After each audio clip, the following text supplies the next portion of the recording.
Gusto ko lang itong share sa inyo. Ito pa yung nangyari sa aking Facebook account. Aray ko! Yan, restricted po siya. Meron akong nagawa na ikinagalit ni Meta. Nagalit si Meta sa akin. Yan, restricted tayo. Bakit? Ano ba nangyari? Tara, pag-usapan natin yan.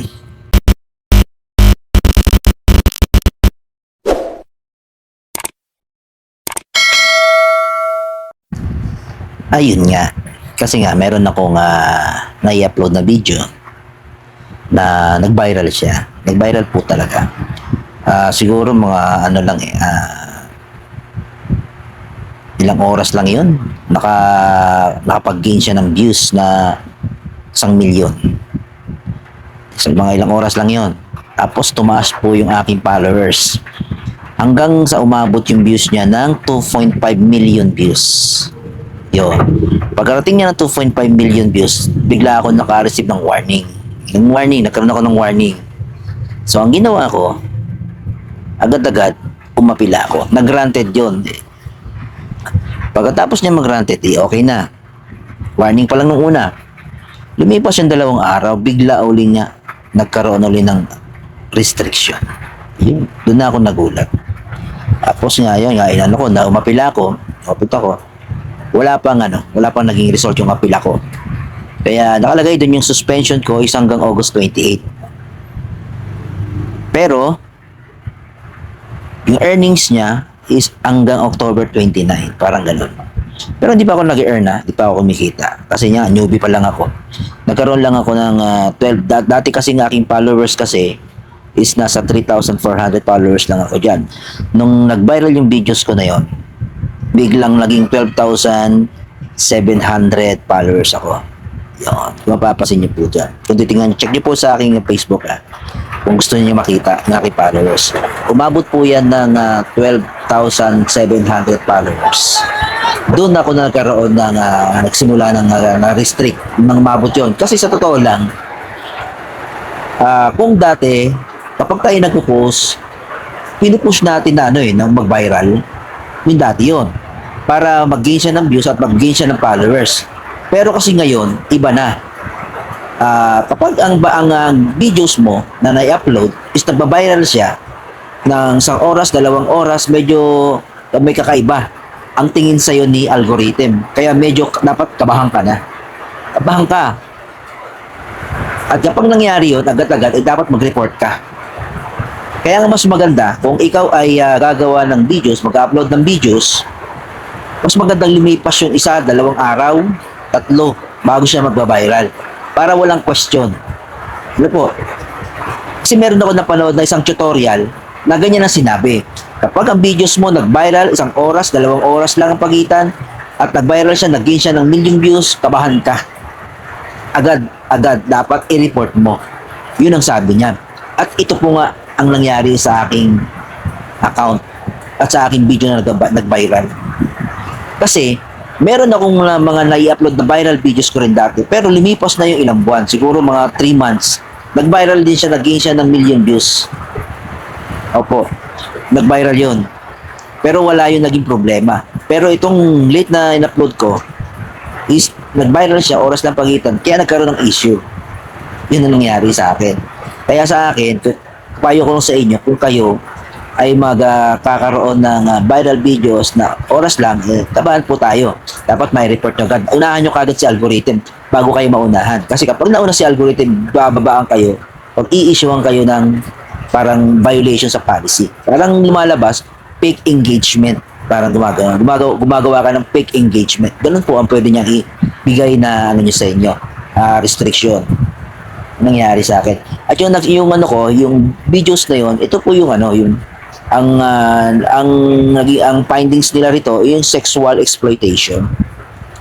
Noong unang warning ibinigay sa akin is nudity. Wala naman pong nudity doon. Tungkol lang naman yung sa nagmumotor tapos nahawakan yung boobs, yung ganun. Tapos yung pangalawang, dahil nga nai-apply ako yun, kasi wala namang nudity yun walang nudity. Nung pangalawang binigyan ako ng ganyan restriction na, eto na, sexual exploitation na daw. Yan nangyari sa akin. Kaya medyo hindi natin alam kung makakabalik pa ito or after August 28 kung babalik siya or pwedeng hindi. Di po ba? Pwede tayong baka nga matanggal na yung aking Facebook account. Pwedeng ganun mangyari kung ano yung magiging ano nila, review nila dito. Kaya dito muna tayo sa YouTube. Medyo dito tayo sa ito magpo-focus ngayon, kaya sana support lang sa mga hindi pa nakakapag-subscribe at kapag like naman kayo dyan sa aking ginagawang mga walang kakwenta-kwentang video, subscribe na kayo. Ito'y kwentuhan lang naman, hindi naman tayo pwedeng sumausaw sa mga politiko. Wala tayong wala tayong bitaw. Di ba? Kung ano yung nakikita natin, base lang sa ating, kung ano mapagkukwentuhan natin, ay base lamang sa ating mga obserbasyon at nakikita. Alam naman natin sa social media, napakainit ng social media. Lahat ng mga maiinit na usapin dahil sa social media. At din ang pagkukwentuhan lang din natin. Hindi tayo pwedeng magbigay ng mga ganitong info kasi nga wala naman tayong bitaw. Di ba? Kwentuhan lang.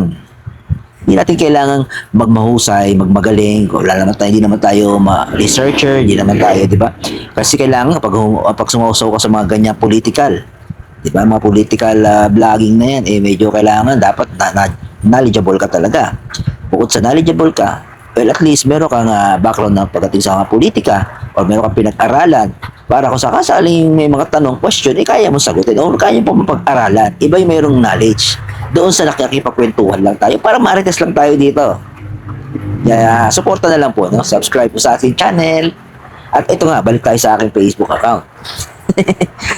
Ay nga po nangyari sa akin. Kaya August 28, malalaman natin kung anong mangyayari sa aking Facebook account, kung ito pa'y babalik o hindi na. Pero marami ang hindi na nakabalik. Ano na yun? Kumbaga, ini-expect ko na yun.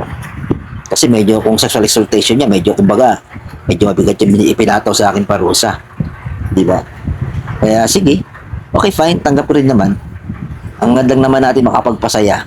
Di ba? Kung nakapagpasaya, okay, ano na yan, common na yung kumita ng pera, common na yan eh. Kaya nga tayo nag-content kasi pero kasi, siyempre, ang ano ko lang, sa pakiramdam ko kasi kapag hindi talaga ako nakakapag-upload ng video sa isang araw, parang kulang yung araw ko. Kaya na ginagawa ko dito sa YouTube, parang kinukulang ako sa araw. Kaya parang, okay, parang nalilibang ako rito. Nailalabas ko, na-express ko yung sarili ko.